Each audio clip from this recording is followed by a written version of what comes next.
It's no secret that Fire Emblem units have a very wide range of quality as the series goes on. Not everyone is created equal.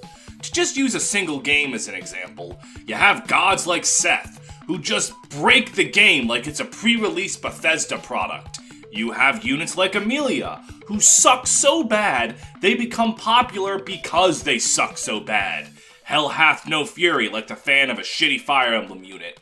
Then you have the most adequate 5 out of 10 men like Ford, who just does his job satisfactorily, and no one really cares.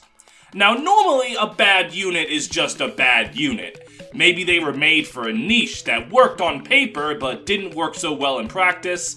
Maybe they were never meant to be efficient, just fun to use. Or maybe the designers did crack like a Slayer player when they made them, who knows.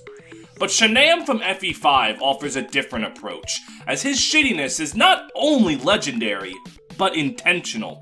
So let's look into the gameplay story integration of Shanam the Shasham from Fire Emblem Thracia 776. And never forget, I'll integrate my boot into your face if you don't like and subscribe right now! There is no meme. This is just a threat. Shanam first appears in FE4 actually, in a substitute-only event in the second generation, meaning nobody knows that Shanam was in that game. He's pretending to be Prince Shannon of Isaac, similar to Samto pretending to be Navarre in Fire Emblem 3.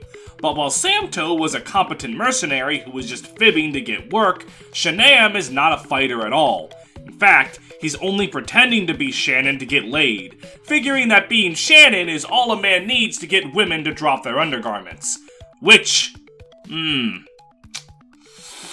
well, his morals may be questionable, but his logic is sound.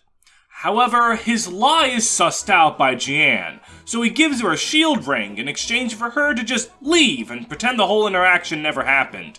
Now, most strategy RPG developers operate under the mantra, what would make our game well-balanced and a tight experience for our players? However, Kaga operates under the mantra, you know what would be funny? And so, he decided this one-off gag character would become a fully fleshed out unit in Fire Emblem 5. Shanam comes in as a swordsmaster, about 60% of the way through Thracia. Now, when you think of swordsmasters, what do you think of? Probably speed and skills or crits. It's what the class is most well known for. Well, Shanam comes in with the electrifying 9 base speed. For reference, that is not only the worst speed of any swordsmaster in the series, that's the slowest even if we take into account Myrmidons. He's slower than every unpromoted version of his class, when his class is known for speed. Granted, he does have an impressive 50% growth in it, but it's not nearly enough to make up for the fact that you have units on Chapter 1 that are as fast, if not faster than this guy. And the second thing you expect from a swordsmaster, skills and crits. Well, Shanam does have the Adept skill, which lets him attack twice instead of once, but that triggers off speed, and we already know that's an issue. It's also the base skill of swordsmasters in FE5. All of them have it. It's like if Elon Musk went, oh yes, the new Tesla cars. They got wheels. But surely he can at least crit, right? Hand him a killing edge, let him go to work? Well, ignoring his mediocre base skill, giving him a low crit chance, in Thracia, there's a mechanic called the follow-up critical coefficient, or FUCK for short, because we FE fans are a mature and serious bunch. Basically, your second attack gets multiplied by a number, so it's more likely to crit. It can go as high as 5, basically guaranteeing that all second attacks crit if your name is Pern or Fergus. Shanam's crit coefficient is 0. So no matter what his critical chance is, on his second attack, it gets multiplied by 0, so he can never crit on follow-up. He is a swordsmaster with a negative crit chance. How is that even possible? So as you can tell, his unit quality is absolute doo-doo feces. He is completely irredeemable all the way around. And you can probably tell how that connects to his character. He's a womanizing con artist. He's not actually meant to ever try fighting.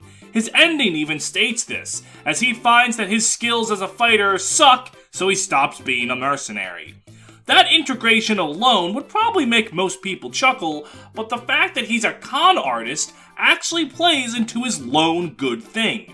He has the bargain skill. That skill makes all shops sell things at half price, and given how expensive things are in Thracia, that's pretty damn good. So it turns out he goes into armories, pulls his old Shannon lie, and comes away with better weapons for Leaf. Remember kids, it's okay to lie to people if that means you can get a cool axe. So his con artist history is both part of his character and part of his gameplay, for better and for worse, and I think that is a really cool way to integrate his character. I also don't think I know how to end this video, so buy my Patreon.